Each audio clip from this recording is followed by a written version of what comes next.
나누도록 하겠습니다. 하나님 말씀은 야고보서 5장 7절부터 11절까지 말씀입니다. 야고보서 5장 7절부터 11절까지의 말씀, 신약 성경 375페이지에 있습니다.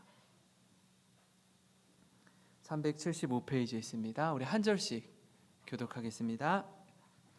그러므로 형제들아, 주께서 강림하시기까지 길이 참으라. 보라, 농부가 땅에서 나는 귀한 열매를 바라고 길이 참아 이른 비와 늦은 비를 기다리나니, 너희도 길이 참고 마음을 굳건하게 하라. 주의 강림이 가까우니라. 형제들아, 서로 원망하지 말라. 그리하여야 심판을 멸하리라. 보라, 심판주가 문 밖에 서 계시니라. 형제들아, 주의 이름으로 말한 선지자들을 고난과 오래 참음의 본으로 삼으라. 같이 읽겠습니다. 보라, 인내하는 자를 우리가 복되다 하나니, 너희가 욥의 인내를 들었고 주께서 주신 결말을 보았거니와 주는 가장 자비하시고 긍휼히 여기시는 이시니라. 아멘. 엄지혜 씨의 태도의 말들 부제로 사소한 것이 언제나 더 중요하다라는 책을 보았는데요. 그 책은 그녀가 백인의 사람들을, 아주 유명한 사람들을 만나서 인터뷰한 내용 가운데 그녀가 좀 가슴에 담고 싶고 또 충분하게 공감되는 이야기들을 모아서 책으로 만든 이야기입니다. 그 중에 한 부분을 제가 좀 많은 공감이 되어서 읽어 드릴 텐데요. 한번 들어보시기 바랍니다. 나는 인간관계에 있어서 존중을 가장 중요한 덕목으로 꼽는다. 사소한 일상에서든 일에서든 존중이 사라지면 마음이 괴롭다.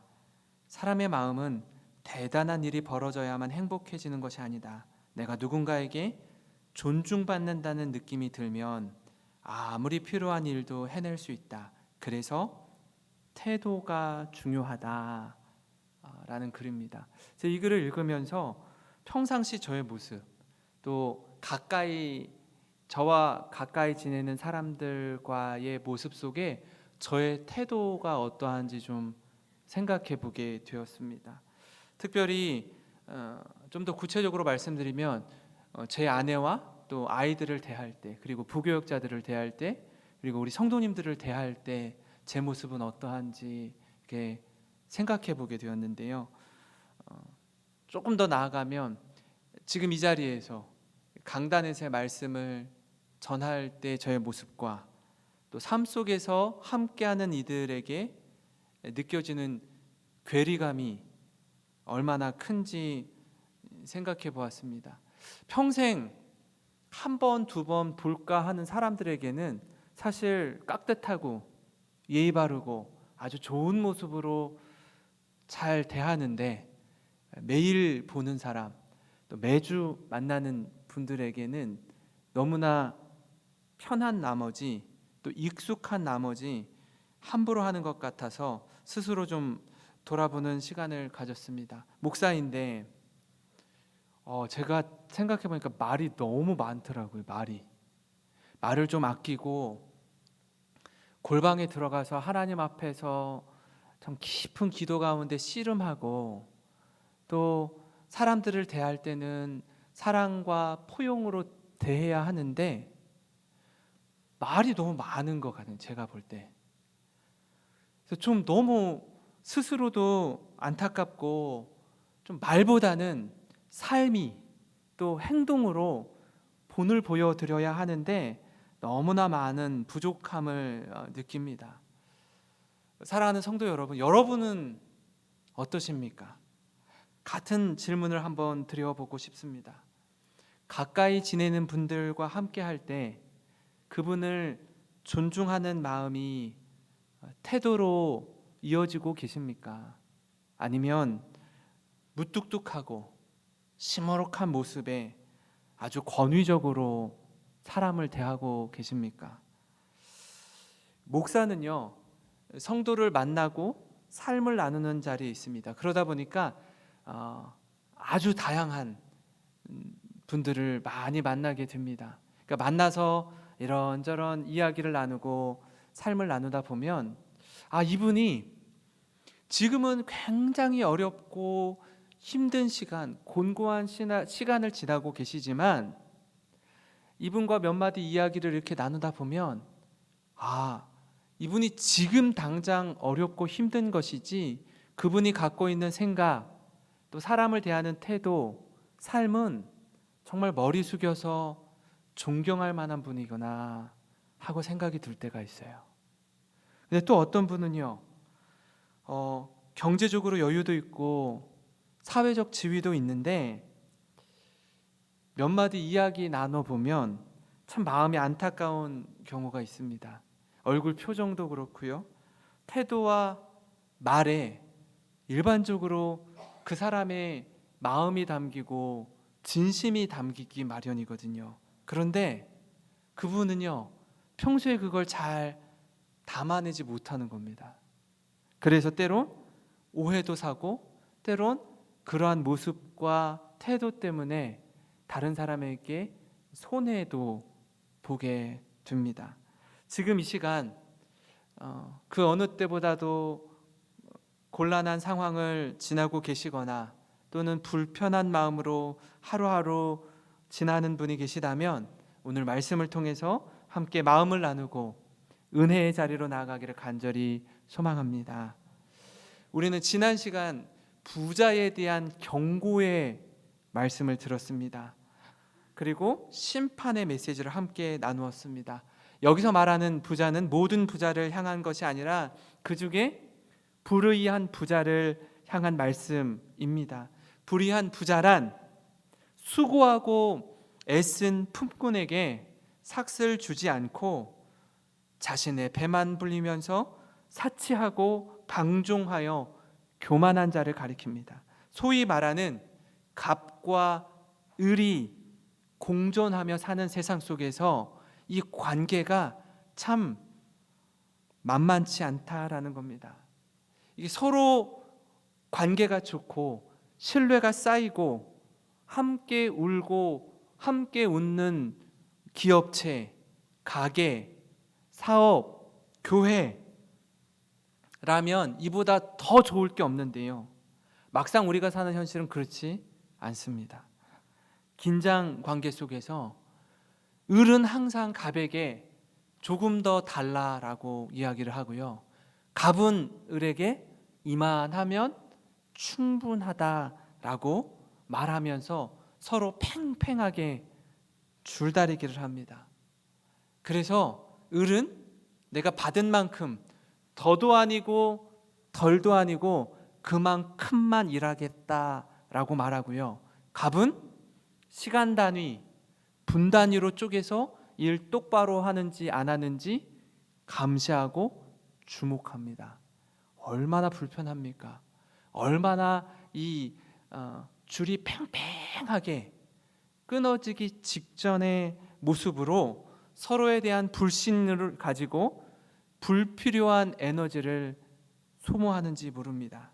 그런데 오늘 말씀은 부자에 대한 이야기는 이미 2주 전에 같이 말씀을 나누었고요, 오늘 말씀은 품꾼, 고용된 사람의 입장에 있는 그리스도인 형제들을 향해서 권면하는 말씀입니다.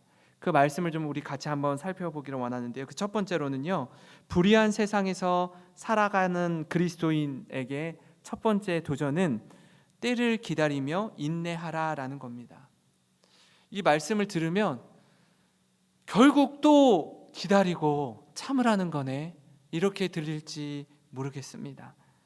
그러나 막연하게 또 무작정 을의 입장에서 참고 견디는 것이 아니라 하나님을 신뢰하며 하나님의 때를 기다리라는 겁니다. 오늘 읽은 말씀 8절에 보시면 너희도 길이 참고 마음을 굳건하게 하라, 주의 강림이 가까우니라.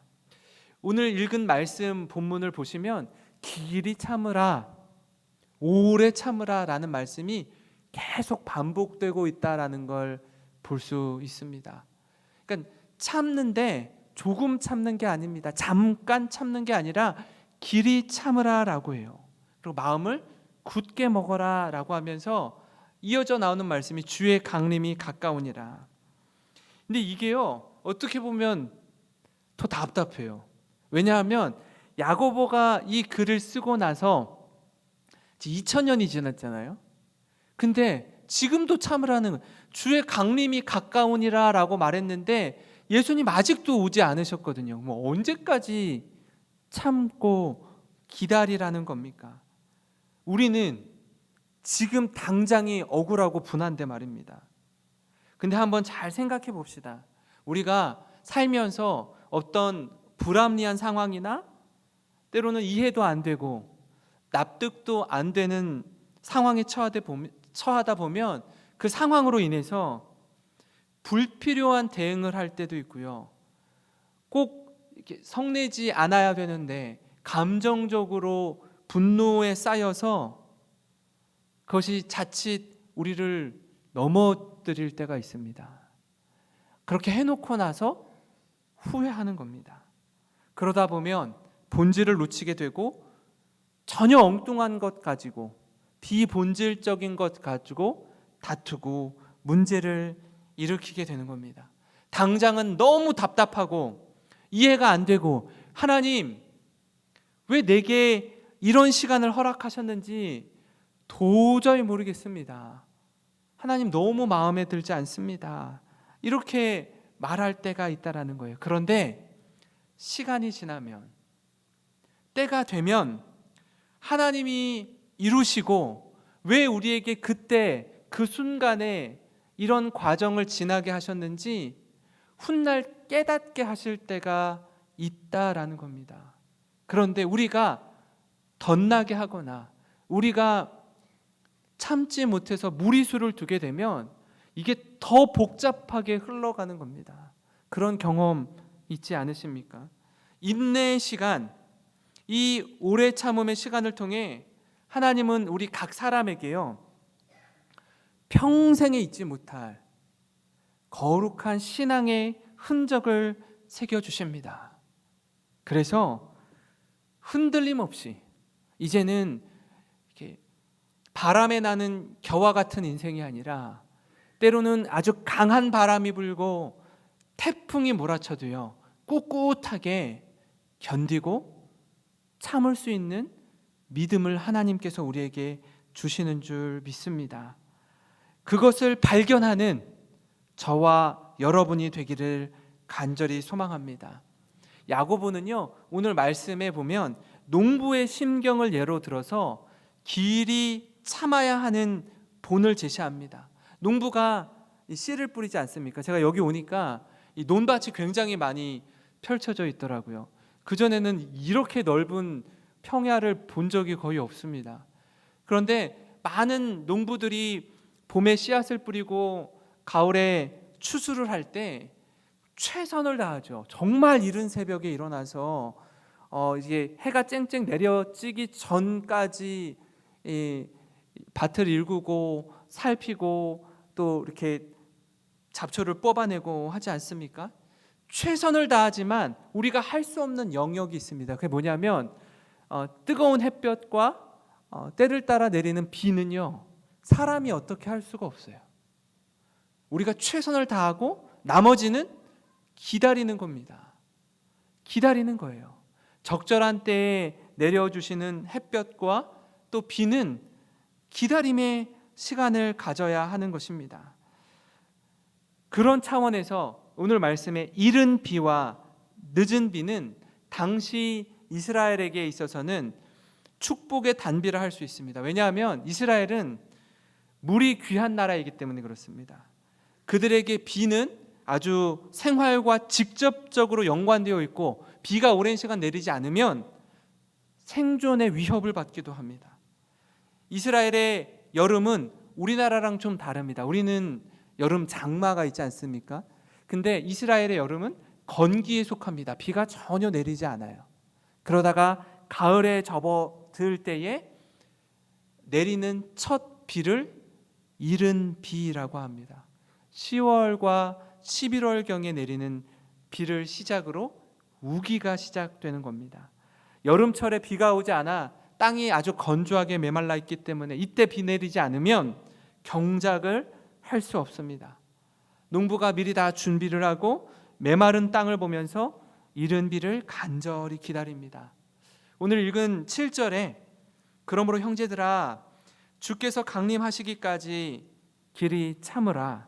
보라, 농부가 땅에서 나는 귀한 열매를 바라고 길이 참아 이른 비와 늦은 비를 기다리나니, 이렇게 말합니다.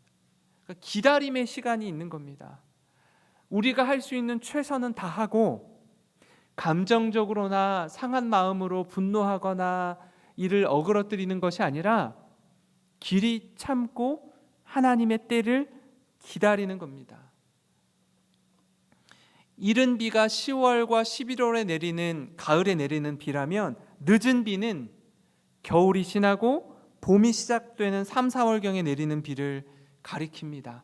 봄비라고도 하고요, 단비라고도 하는데 그야말로 농작물이 결실하는 데 있어서 절대적인 비이기 때문에 그렇습니다.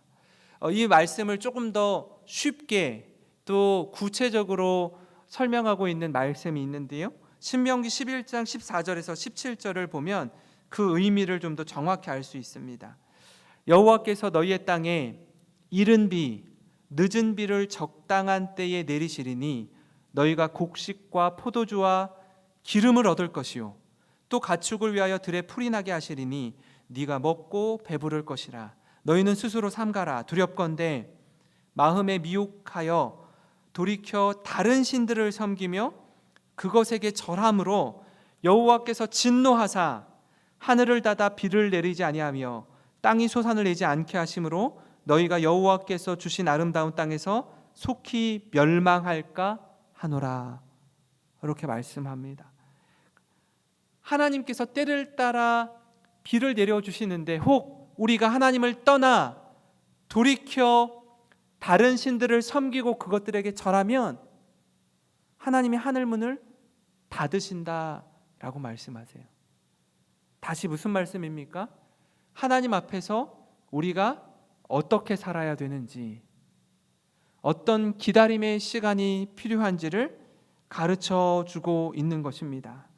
이와 같이 우리가 할 수 있는 최선을 다한 후에 때를 기다리며 기다림의 시간을 지혜롭게 통과하는 저와 여러분이 되기를 간절히 소망합니다. 그래서 이 고난과 역경을 그저 불평과 불만의 자리로 가져가는 것이 아니라 이 시간을 통해서 하나님 앞에 엎드리는 시간, 하나님 앞에 간절히 부르짖는 시간. 제가 서두에 말씀드렸잖아요. 사람들 앞에서 말이 많은 것, 말을 아끼지 않고 있는 말 없는 말 다 쏟아내는 것이 아니라 사람들 앞에서는 말을 아끼고 하나님 앞에서 우리의 진심을 다 토해내는 겁니다. 주님 앞에 엎드리는 시간을 갖는 거예요. 그래서 그 시간이 거룩과 경건의 재료로 믿음의 삶을 살아가는 겁니다. 우리 영생교회 모든 성도님들의 삶이 그러한 삶으로 우리의 지금 이 어려운 이 코로나 시기에 고난의 터널을 지나고 있는 이때에 그러한 삶이 더욱 충만해져서 하나님께서 다시 일상으로 회복시키시고 은혜 베푸실 때에 대나무가요 매듭을 지으면서 성장하지 않습니까? 이 2020년도와 2021년도의 이 시간들이 그저 아무런 성장 없이 가만히 꾹 눌려 있었던 시간이 아니라 영적으로 놀라운 성장과 성숙을 경험하게 되는 은혜의 시간으로 기억되시기를 주님의 이름으로 축원합니다. 그런가 하면 불의한 세상에서 그리스도인은요 심판주 되시는 하나님을 신뢰하며 살아가는 겁니다. 이게 제 여러 차례 말씀드리지만 관계적으로 좋을 때, 사람들과 보내는 시간들이 좋을 때는요 좋은 게 좋습니다. 그래서 특별히 화내거나 분노할 일도 없고요. 웬만하면 어지간한 일이면 마음의 여유와 쿠션이 있어서 그럴 수도 있지 하면서 마음으로 그냥 쉽게 넘길 수 있습니다. 여유가 있을 때는 그게 가능해요. 그런데 어려운 상황에 처하면 대부분 자신이 판단하고 심판하는 자리에 섭니다. 이건 이렇고 저건 저렇고 왜 이렇게밖에 안 되는지 묻고 따지고 불평을 늘어놓습니다. 그러다 보면 쓸데없는 힘을 엉뚱한 데 에너지를 엄청 쓸 때가 많습니다. 아무것도 바뀌지 않고 달라지는 것도 없는데 말입니다. 사실 그런 어려움의 시간이 있을 때 계속 불평과 불만이 마음에서 솟구쳐 나올 때 하나님의 뜻을 구하면서 주님의 인도하심을 따라가는 겁니다. 내가 판단하고 내가 심판하고 내가 정죄하는 자리에 있는 것이 아니라 심판하시는 이는 오직 하나님뿐입니다. 하나님께서 하나님의 때에 이 모든 어그러진 것을, 이 모든 이 부자연스러운 것들을 하나님이 조화롭게 새롭게 회복시켜 주실 줄 믿습니다. 모든 것이 제자리로 돌아갈 것을 확신합니다. 그 하나님을 신뢰할 때에 기다릴 수 있는 겁니다. 기다리고 참을 수 있는 거예요. 거기에 대한 신뢰가 없다 보니까 내가 심판자의 자리에 앉아서 사람을 함부로 정죄하거나 뒤에서 좋지 않은 이야기들을 퍼나르거나 하는 것 아닙니까? 야고보서 5장 9절입니다. 한번 같이 읽어보겠습니다. 5장 9절입니다. 시작. 형제들아 서로 원망하지 말라. 그리하여야 심판을 면하리라. 보라 심판주가 문 밖에 서서 계시니라. 아멘. 원망해봤자 우리에게 유익할 게 없습니다. 여기저기 불협화음을 만들어봐야 남는 게 없습니다. 아마 이미 경험해 보신 분들은 잘 알고 계실 겁니다. 어떤 몇몇 분들은요, 다른 목적이 없어요. 그냥 공동체를 어렵게 하고 힘들게 하는 것 자체가 목적인 겁니다. 그런 일들을 너무나 쉽게 버려놓는 겁니다. 그러면 그럴수록요, 사람들이 영적인 존재이기 때문에 처음에는 이렇게 저렇게 잘 모르다가도 시간이 지나면 이분이 속상해서 이렇게 하는데 이게 옳은 것이 아니구나 라고 다 분별하게 됩니다. 그러면 그럴수록 사람이 참 초라하게 돼요. 초라하게 돼요. 사랑하는 성도 여러분, 우리가 믿는 하나님, 그 하나님이 살아계시다면 그 하나님을 신뢰하는 마음으로 주님 가신 그 길 따라 걸어가는 우리가 되기를 간절히 소망합니다. 5장 11절 말씀에 보라 인내하는 자를 우리가 복되다 하나니 너희가 욥의 인내를 들었고 주께서 주신 결말을 보았거니와 주는 가장 자비하시고 긍휼히 여기시는 이시니라. 욥이 어떤 일들을 경험했는지 우리가 너무나 잘 알고 있지 않습니까? 우리가 이런 상황이라면 어떻게 살겠습니까? 근데 하나님 그 모든 과정을 지켜보고 계시고 다 듣고 계신다라는 거죠. 그 결말이 어떠한지 우리가 잘 알고 있을 뿐 아니라 하나님은 가장 자비하시고 긍휼히 여기시는 이라고 말씀합니다. 자비로우신 하나님, 우리를 긍휼히 여기시는 그 주님의 마음을 기억하셨으면 좋겠습니다. 그래서 그리스도인은요, 억한 상황 가운데 보복하는 대신에 핍박한 사람들을 하나님께서 심판하시고 공의로 이루실 하나님을 신뢰하면서 나아가는 겁니다. 우리가 심판의 자리에 있는 게 아니라 하나님이 모든 일들을 제자리로 원위치시킨다라는 것을 알고 살아야 합니다. 그것이 무너지고 그것이 어그러질 때 우리가 같이 휘말리게 되면 다시 제자리로 오는데 너무나 많은 세월을 허비하게 됩니다. 로마서 12장 19절 말씀이에요. 내 사랑하는 자들아, 너희가 친히 원수를 갚지 말고 하나님의 진노하심에 맡기라. 기록되었으되 원수 갚는 것이 내게 있으니 내가 갚으리라고 주께서 말씀하시니라. 다윗이 사울 왕을 대할 때 그렇게 하지 않았습니까? 수많은 그 결정적인 순간들이 눈앞에 펼쳐졌지만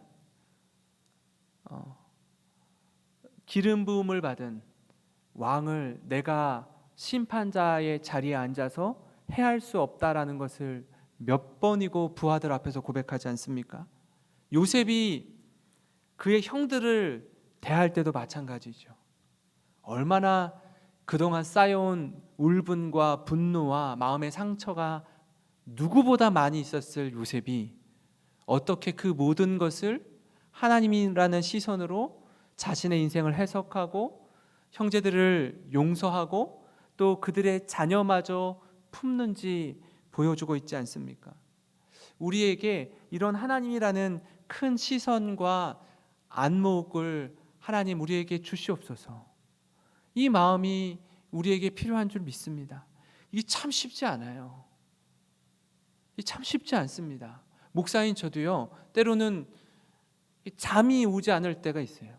너무나 마음이 힘들어서, 너무나 상함이 있어서 막 소화가 안 되는 겁니다. 어떻게 해야 되는 건지, 이 상황들을 어떻게 돌파해 나가야 되는지 하나님 앞에서 끙끙거리면서 씨름할 때가 있습니다. 우리 성도님들도 마찬가지이죠. 하나님, 이 억한 마음들, 이 상한 마음들 다른 것으로 풀고 다른 것으로 쏟아내서 더 큰 후회와 낙심과 절망에 빠지는 것이 아니라 하나님, 참 어려운데 이 시간들을 믿음 안에서 잘 지나올 수 있도록 주님 인도하여 주시옵소서. 그 마음이 좀 우리에게 있었으면 좋겠습니다. 특히 긍휼의 마음을 좀 달라고 좀 같이 기도했으면 좋겠어요. 긍휼이라는 말은요, 불쌍히 여긴다라는 말이거든요. 불쌍히 여긴다. 수화로 말하면요, 눈물을 흘리면서 사랑한다라는 말이에요. 그냥 사랑하는 게 아니라 눈물을 흘리면서 사랑하는 거예요. 우리를 하나님이 이런 마음으로 바라보고 계시고 참 감히 주님 앞에 나아갈 수 없는데 이렇게 품어주시잖아요. 사람 같으면 잘 못 그럴 것 같아요. 그죠? 한두 번이죠. 한두 번이죠. 그 마음이, 그 사랑과 그 긍휼하심을 우리가 경험했다면 마치 우리가 우리 자녀를 대할 때 많이 져주고 많이 속아주고 또 한 번 기회를 주지 않습니까? 그게 비단 그저 내가 배 아파 낳은 자녀뿐 아니라 우리와 함께하는 이들에게도 같은 마음을 주셔서 이 관계적인 어려움이나 상황에 따른 이 고난을 돌파해 나아갈 때 주님께서 어떻게 일하시고 어떻게 우리를 향해서 말씀하시는지, 때로는 품꾼의 입장에 있고 을의 입장에 있지만 너무나 속상하지만 이 때를 지혜롭게 기다리면서 하나님을 경험하는 우리 사랑하는 영생교회 모든 성도님들 되시기를 주님의 이름으로 축원합니다. 축원합니다. 우리 말씀을 생각하면서 좀 같이 찬양 드리고 기도할 텐데요.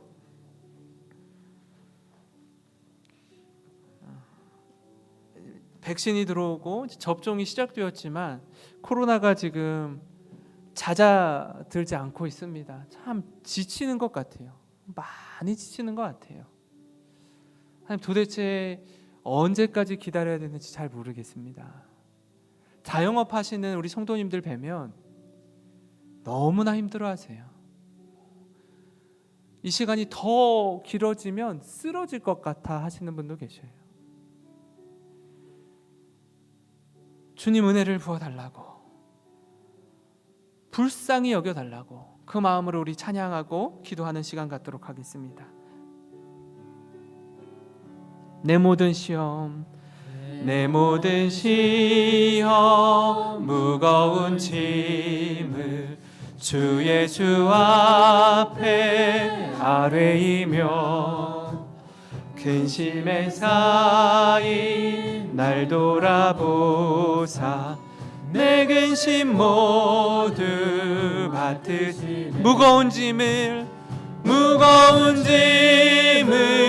나 홀로 지고 견디다 못해 쓰러질 때 불쌍히 여겨 구원해 주리 은혜의 주님 오직 예수 내 모든 괴로움